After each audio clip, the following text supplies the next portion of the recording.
Welcome everybody to another edition of the Uncensored Truth podcast. I am your brother, Oh God, sitting beside my co-host. What it do? What's good? Sam Ant Viral Hip Hop News in the building. One Love Tattoo. We told y'all we would be here Friday evening. Yes. We are live on both Viral Hip Hop News and Hip Hop News Uncensored platform. Got a real dope show for you guys this evening. Oh God, what's good, my brother? Chilling, man. Everybody listening, make sure y'all go ahead and hit the like button and share this video before we get into this topic. Hey, man, look, Dame Dash today actually sat down with the Dominic and Natalie show and actually spoke about the Kanye West, his whole fiasco in the media, and he has some choice words. So we want to play this audio real quick, and we're going to go all the way into this topic. Let's play it. Let's go.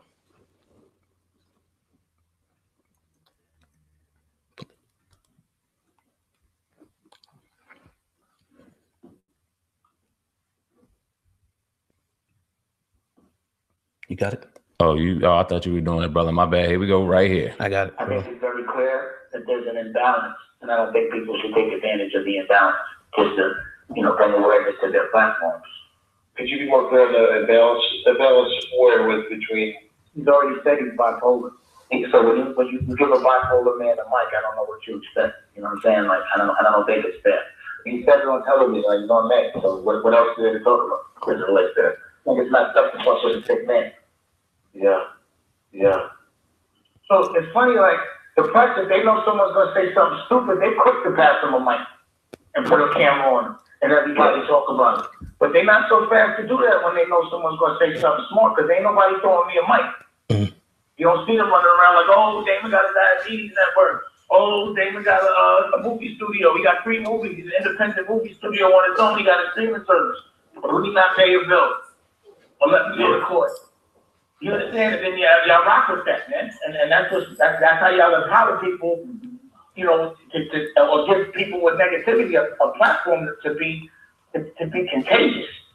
Well, let me speak on this first, because Dame does make some very good points, in his little dissertation. But if that was the case, I think that Kanye should have never even went, on TMZ. Now, the Charlemagne interview, I think, was dope, but it kind of overshadowed, like a lot of the things that he said was kind of overshadowed, by some of the bigger points, like a thing about the 400 years slavery. But he also said some things about how these, rappers and actors and designers and all of us, because we all guilty of this to a certain extent, buy these Gucci, buy these different, brands of clothing to kind of cover up different insecurities, that we're having. So, Kanye, he just like us at the end of the day. Just a black man in America that experienced a few things, and I think Dame Dash, so the thing is, like, look, the media outlets, we got to cover both. Like we gonna all these media outlets that you see out here that's big, they had that claim to fame,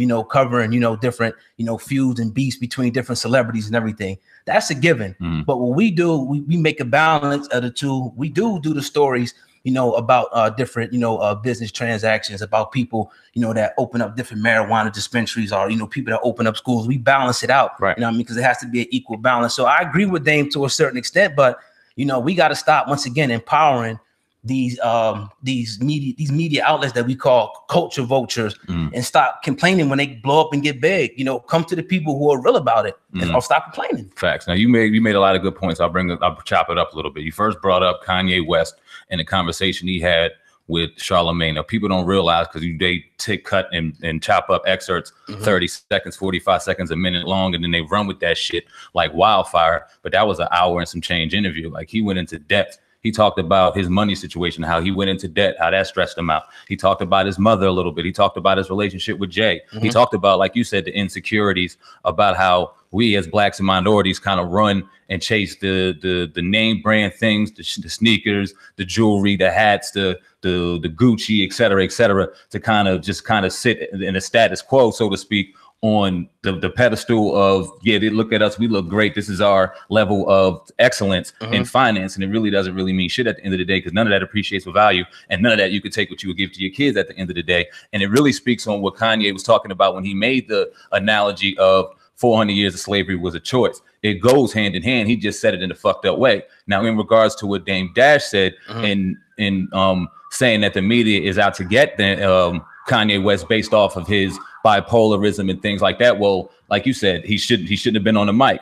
That man is damn sure well in his mind. He wasn't out of his mind bugging out when he talked to Charlamagne the God. He came and did what he had to do on TMZ. Now, he made some valid points. And the one thing I will say about Kanye West when it comes to that TMZ interview is the brother did not take charge and basically elaborate on what he meant. He let them go ahead and take it and run with it. Then you seen brother going ahead and rah against him and looking like the big black pro-power black dude. But when you really listen to what he was saying, Kanye West was trying to free black people's minds as opposed to constricting it like it has a bad stigma in doing. Now, what do you say about Dame Dash in the interview? Because he was starting off talking about Kanye West and he was getting to some strong points, but then he immediately jumped to Dame Dash.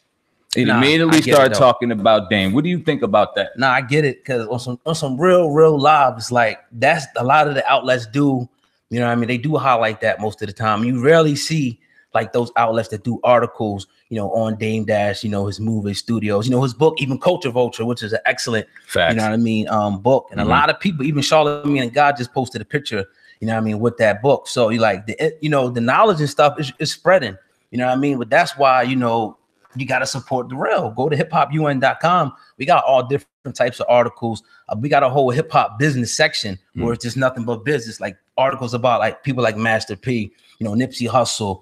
You know what I mean? He's doing a lot of positive things, you know, outside of hip hop. Right. So, y'all going to find it eventually, but we let you know where it's at right now. All right. Question for you. Do you think that Dame Dash needs to decipher between the two, because he kind of just bundles it up in one big genre that is just the media within YouTube and social media and things like that? He doesn't decipher what you're speaking about right now, the platforms that are speaking about the real issues at hand, the real issues going on in hip hop in our community, et cetera, calling these vultures out when they need to be called out, calling the people within the game that need to be called out when they do, but keeping it within the confines of respect and keeping a man within a man's confines and a woman within a woman's confines, meaning we keep it ultimately respectful at all times, but we'll dig in your ass if we have to in the confines of what we do. We're media. So is he saying just completely eradicate it altogether, or should he separate the two? He's saying in order. Well, what you think? I think he's saying, like, you know, the people who use that, you know, those headlines, you know, to build their platforms, and that's what they continue to do. I think he was, you know, very clear about that. Once again, it has to be a balance. I think, you know, at the end of the day with that particular topic, you know what I mean? But, you know, he like Dame Dash does, he was on point, you know, with it, but it's a little bit, you got to decipher that, you know, in the back end a little bit, you know. Do you think Kanye West is a victim of the media? Do you think he's right? And you just said he was right. So elaborate on it. How is Kanye victimized in the media? Because again, like different headlines could be, again, like if like this, for instance, like the slavery comment, this could be taken out of context. When like a story comes out, like the Fabulous story, right, or the Chris Brown story, a better example, when people hear about a rape, automatically people are going to have a certain perception, like this is what it is, and no matter what, you know what I mean, it's called public perception. So, you know what I mean, he has a great point with that, you know what I mean, a great point, but eradicating it all, it ain't gonna happen. It's not going to happen. Yeah, I agree with them to a certain degree. They took their comments that they wanted to take and they all ran with it. They took off with it, and that was the headlines. That was all that was shown. But it doesn't look like it's tearing up Kanye's brand at all. If anything, it's uplifting it, like we talked about on many times on this podcast right here. Make sure you go up top and hit that like button live at One Love Tattoo. Let me get that plug in real quick. Yes, sir. But as we sit here, we talked about Kanye West on a many occasion and how he has album after album that he's producing coming out. Pusha T, Tiana Taylor, Nas coming out June 15th, his old album coming out. Him and Kid Cudi coming out. Kid Cudi's own album coming out. So Kanye's working. You know what I mean? Yes, he came on stage and he's just, you know what I mean, has the people in the palm of his hand. He's not losing anything by this, by talking about Trump a little bit, the bullshit behind that, saying what he's saying. Because at the end of the day, I mean, let me ask you a real question. Are black people buying his album anyway? Kanye? No, I don't think it's not like that. Why is that? I don't think a lot of people are. First of all, we, you know, if you look at the statistics, we don't really buy music like that anyway. Okay. You know what I mean? So no, we're not really buying this music like that. We catch it on YouTube or one of the free, you know what I mean? That's just what it is. You know what I mean? Wait till the free, because that's how it happens. You know, as soon as somebody drop music, you know what I mean, it's everywhere for free. That they know that. Right. They know that. So that's how we get it, you know. That's a shame, man, because we need to support more, like we talked about. I mean, like you talked about a couple minutes ago, you got to support the platforms that are doing the real shit out here, talking about the real topics, whether you agree with us or not. You have an open platform on both Vile Hip Hop News, Uncensored, the Uncensored Truth, to come on here and speak your beef, speak your grief. If you disagree with us, come on here. Let's have a healthy debate. Let's get to the bottom of it, because that's what we're here to do. We ain't sugarcoating shit. We ain't ducking shit, but we're talking about the real topic, the real issue out here at hand on the Uncensored Truth podcast. I think this was a good build, a good topic. Shout out to Dame Dash. Shout out to Kanye West. We look forward to hearing the real music and finally not listening to the bullshit and finally getting into diving and listening to some music, man. So shout out to both of them. Yes, sir. Yes, sir. I want to read this quick comment though, because I don't want to bypass this point real quick. Yeah, I'm talking about Kanye West. I'm looking at the comment section too. Yeah, OG White Mike put Mr. West coming off the pills. He ain't right. And that's another point that Dame. I don't want to miss another point that Dame said. He said he came off mad, so we really pretty much can't take, and he said he admitted bipolar, so we really can't take, anything he says credibly. I disagree, to a certain extent with that. You know what I mean? Obviously, somebody, is on meds, their judgment is going to be, but you got to listen to what they said. Right. Their judgment is going to be off, but you still got to listen to what they said at the end of the day. That we can justify what he said, which I think most of the stuff we can, then we can see that he's, not that damn crazy. Right. You know what I mean? Okay, well, Cree Gibson is going in on my chat right now. Shout out to Cree. Are we going to act like he is not wearing a Trump hat? Is there open season on people of color that the KKK is embracing Kanye? We are losing. The KKK is using him on their platform. My question to you, Ms. Gibson, thank you for the comment, is if he would have voted for Hillary and he wore a what was her famous term back in the day? What would be super predator? Excuse me. And he wore a super predator hat. Wouldn't he be just as wrong? I mean, who are we to vote for? The lesser of two evils. I think we get caught up in the smokescreen of the bullshit and the rhetoric that goes into political campaigns in order for the poor people to go and vote and get their vote, because the real shit goes on behind the scenes, your tax cuts, the agenda between what's going on in your pocket, because that's all America's about, green and greed. So if you think it's anything less than that, you're absolutely tripping. If you think that they're worried about the lower class white folk just as much as they don't give a fuck about the lower class black, they're tripping. I mean, they don't think it's regard black people as people, but they don't give a fuck about them lower class white people either. You know what I mean? And they caught up under a smoke screen that is Donald Trump, and they gonna run to the polls and run to the thing thinking they're gonna change something for them. And Donald Trump don't give a fuck about them. Let's just keep it 100. He don't give a fuck.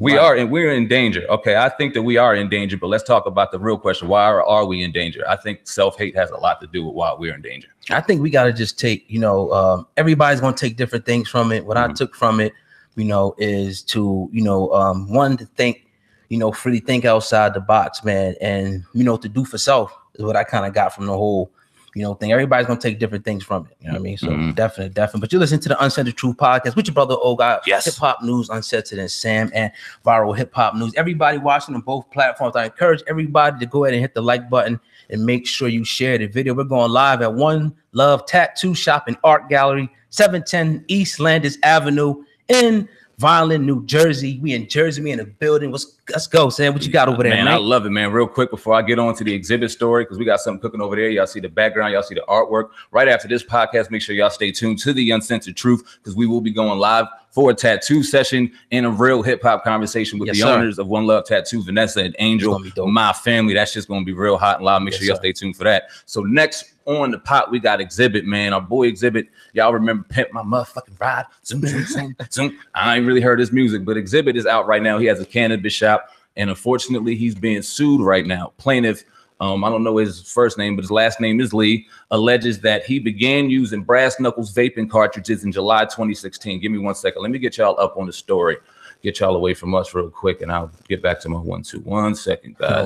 No doubt. But you listen to the Uncensored Truth podcast with your brother, God, and Sam, man. Everybody listening, do me a favor. Go ahead and share this video. Most importantly, if you're in the South Jersey area, make sure you stop by One Love Tattoo Shop and Art Gallery at 710 East Landis Avenue in Vineland, and get yourself all tatted up. I'm definitely about to get my arm and everything. He lying. You know what I mean? No, I'm getting it done. He lying. Me. I don't like the pain, but trust me. He lying. But anyway, let's get back to the Uncensored Truth. All right, so yeah, Plaintiff Lee alleges that he began using brass knuckles vape cartridges in July 16 and consistently repurchased the candy, apple, and sour diesel varieties because he saw Exhibit pushing the product on his IG page. In approximately January 2017, Mr. Lee began experiencing symptoms of fatigue, headaches, and nausea, but dismissed his symptoms as general fatigue. The lawsuit filed in LA Superior Court, and obtained by the Daily News Stat, as we can read. Now, Mr. Lee's symptoms progressed to chest pain, shortness of breath, wheezing at night, and difficulty breathing. The paperwork claims Mr. Lee stopped use of the product altogether approximately in August 2017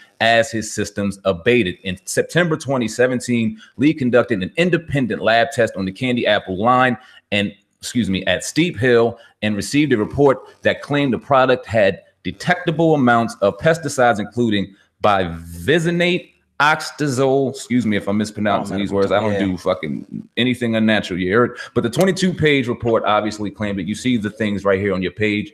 If y'all know how to pronounce it, please do so in the comment section or to yourself. Now, a follow-up test of sour diesel line at PH Labs returned similar results the lawsuit alleges. Lee claims the test also found a potency level of candy apple and sour diesel with 59% and 77.3 respectively. Despite defendants' representations to the contrary, many competing vape cartridges have substantially higher potencies, the paperwork states.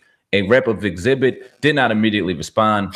Blah, blah, blah, blah. Okay, oh God, you heard the claim to the story. He did his own independent study and found what he found. What do you think about that, brother? That's, that's crazy, but that's the part about, when you have a business, you know what I mean? Being a reputable company, like that's something you expect to get out on the street. Yeah. Like somebody buy something out on the street, you know what I mean? And it's bad. And so nothing you could do about it, because it's a legal purchase, but you go into a dispensary, you know what I mean? And buying something, and it's bad.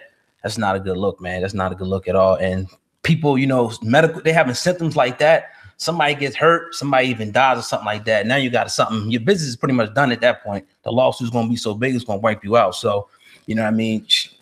That's the thing, man. Go ahead, brother. No, go ahead, do you think? Finish your topic. That's the thing, man. We got to make sure we got to dot, and we say it with ourselves. We got to make sure we dot every T and cross every I in business, because people are always looking to take advantage of you in your business all the time. Fact. All the time. So you got to make sure that everything, is covered, your lawyers and everything, stuff like that. Especially when you're popular and you're a public figure, that is Exhibit. You know what I mean? He had a real good following. We all remember him from Pimp My Ride. He did the movies. He did the rap thing for a while. So he was popular out here. You know what I mean? He had a name. And like the dude said and alluded to, he started grabbing the cartridges because of Exhibit's name. So his name alone got him the business. If this is true, then shame on Exhibit for not even crossing your T's and dotting your I's like you alluded to, because let's keep it real. He didn't know that was happening. It was poor judgment on his behalf as a businessman not to properly make sure all of his manufactured things that were being distributed were properly taken care of so that people weren't getting the things they were getting. Because at the end of the day, marijuana has a terrible stigmatism as it is. We are out here fighting in litigation to legalize it and make sure that it's used properly and distributed and manufactured the right way, because it does heal, it does calm people down, it is given the proper way, and it's been given such a bad stigmatism for some real reasons. We all know the reason behind why. We can get into that if we want to, but for him to come out and do this, to be the hip hop figure that he is, one, you know what I mean? He's automatically a target. And then to have this lawsuit behind him that is marijuana and then the THC, it's just an automatic bullet for them to throw in their gun, cock it, and shoot it. See, this is why marijuana is dangerous for our kids. This is why this should not be legalized. It's sad, man. Yeah, very, very sad. But you listen to the Uncensored Truth podcast here live at One Love Tattoo Shop and Art Gallery. People in the comment section is giving a lot of comments, I want to say, to the art in here. Sweet. So that's real dope. Word, man. Right now that's going on. So I appreciate that, Java, in the chat room. But if y'all didn't know, let's get over here to the story. Cardi B and Nicki Minaj, you know what I mean? It is what it is. I mean, a lot of people thought they was kind of beefing, but Cardi B sat down with Howard Stern on Sirius XM radio on May 9th, and she pretty much said, I was never feuding with anybody. This was a misunderstanding. We will never beef. And she said the reason she didn't really want to talk about anything in the public, because she knew she was going to meet up with her as they met up at the gala, and they, talked, amongst themselves, and pretty much said that it's really nothing. The media kind of blew it up because they wanted to see two women kind of going at each other. And I guess we was all kind of, guilty of that to a certain, extent, you know what I mean? But, it is what it is. Like you said, you always, said, and I agree with you. How come they all can't, they all can't eat together pretty much, or they both can't be on top together. Why not? You know what I mean? And it looked like that's what's happening. They both killing it right now. That's what's up. They ultimately always in female rap, no matter how long we've seen it. We've seen a slew of talent in the female rap game, but they've always seemed to always just have to be one. It was either Remy Ma, Nicki Minaj. It was either Remy Ma, Lil Kim. It's Lil Kim, Charlie Baltimore, or Foxy Brown. Or, you know what I mean? Why couldn't they just all eat together? And it seemed like the media and radio and magazines, etc., always tried to find a way to manipulate throughout the division of female rap, divide and conquer. And it did so successfully. Now, you see in the situation with Nicki Minaj and Cardi B that they tried to early on, and they almost did to some success. I mean, they had a couple stories running, and we all fed into it a little bit. But I always, like you said, alluded to, asked the question, why can't both of these females eat? In my opinion, there are two different lanes going on. There are two different styles. There are two different situations. What will make sense is what Crazy Kanye was said. Kanye saying some crazy shit, but why don't they go on tour together and go make money. And we said that right here on the Uncensored Truth podcast, that they should go on tour together and they would kill shit. Kill the beef, do a record together, put that on tour, and it would probably be one of the hottest selling tours of the summer of all time for female rap and change the game. And I know females right here in this building right now that would buy first class seats to that motherfucking concert and be there rocking on their IG live, smoking and cooling and killing it. You know what I mean? It would sell and do crazy numbers at the end of the day. Right. So we need to just chill on that button of beef and all that shit. I'm glad that both of these females are going on their platforms and going on interviews and kind of shooting it down. They need to do a record. If y'all hearing this out here right now, Cardi B, Nicki Minaj, any one of their representatives, get an album done, get a tour done. Let's go out here and make this shit pop. You heard? Yes, sir. What up, Hebrew Loke out there in Sac, Cali? You already know what's up. You used to live on LA, so you already know what's Cali. Stand up, 810 LA. You heard? I already know. Yeah, I'm saying, but definitely listen to the Uncensored Truth podcast once again with your brother Old God and Sam, man. Viral hip hop news and hip hop news collaboration. We killing it, man. We going all the way in. What you got over there, man? Kevin Gates looked like he responded to Meek Mill. So what happened? I'll give you a quick, backdrop of the story. Meek Mill had an excellent interview on the Breakfast Club. Showed that he matured a lot, got rid of the pills and all that. I mean, looking healthy. He pretty much spoke on the Kevin Gates situation and said how it was messed up, how his PO pretty much restricted his travel, because Meek Mill dealt with the same type of situation where travel was restricted. And we know these rappers, that's how they make their money. You know what I mean? Most of them make most of that money on the road. You know what I mean? Getting, so when you can't travel, what you gonna do? Make money off of streams? Right. You can't go to these different venues and get these bags. You can't. It's hard to start paying your bills, and that money that you had saved, you got to start cutting into that. So Meek Mill, made that point on the Breakfast Club, and Kevin Gates actually responded. I don't know. You can play the clip and see what he said. Let's fucking play it. Let's do it. Let's see what happens. Let's see what he said. Let's go. Brother Meek Mill for being compassionate toward my situation and talking about it and having a heart for my situation, but I'm not upset about my situation. As far as Chicago, Illinois, these people love me here. I don't carry firearms. I'm never in fear of anything but a law. Someone I was with got caught with a firearm, and it was bent on me. Now, I'm not about to speak out here and take your leg or tell people it was yours. I don't do that. I'm a stand-up guy. And I believe that great people undergo great tests. I stayed silent, I never complained, and I endured it to the end. I just was upset about the parole because I thought it would be rehabilitative in nature and not punitive. Punitive meaning they wouldn't continue to punish me. But as far as anyone that knows me knows, I don't carry a rod. I am the rod. I was watching a Breakfast Club interview, and I wanted to say that's all right. So I mean, what's your response to that now, old guy? No, I mean, like the back part, was real dope. We talked about, the how the probation is set up to kind of continue to punish you. Even like I'll just use the Meek Mill example, perfect example. He got accused of something that he didn't really do, as we found out now. The cop was corrupt and all that. 10 years later, he had to sit up in prison for 3-4 months. Right. You know what I mean? For something that he didn't even do. Even if he did it, nobody was hurt or anything. He got caught with a gun or something like that. So now they're trying to reform the system. So yeah, that's a good point that and then the rehabilitation part, this is what they say, it's supposed to be rehabilitation, but nobody comes out rehabilitated. You come out, you got something on your record, you can't get a job, it's already scarce out here as it is. So people end up going to the underworld to do what they got to do, just like anybody would do. You know what I mean? If you can't go get a legitimate job, but then if you get a legitimate job, it don't pay enough money. That's just what it is out here. Right. Especially in the era we live in where the main industry is casinos. Ain't nothing. And when the casinos shut down, people is out of work. So I agree with that, man. That's real talk. And it needs to be reformed. It needs to be destroyed into something new or some real shit. But that's a whole nother conversation. Well, shout out to Kevin Gates. It should be noted that he was able to see his wife and his kids today. I heard they had a real blessed meeting and just welcome back. I don't know if he's able to make money yet, but that remains to be seen. He came out on his IG and talked about his situation. Thanked Meek, like you alluded to, and then talked about the situation. It's fucked up that he still has to be punished after he served his time. You know what I mean? He was convicted of the crime. He got into the crime, and whether he did it or not, whatever, he took it. He ate his time. He did what they asked him to do. He got out. He should be allowed to go and make money like America sets you out to do, apparently. You know what I mean? Why can't he go out here and do what he's supposed to do and then make his cake? He should be allowed to. And he had situations where he has money in place. He had the different kind of concerts that he had coming up BET Awards to be one of them that we alluded to in the Kevin Gates story we did. Shout out to everyone that went and supported that, because that was a dope, you know what I mean, bill we had going on over there. But it's fucked up that he's not allowed to go and make money and provide for his family, provide for himself, because like Meek alluded to, it's not just him he's feeding. We all know that. Let's keep it a buck.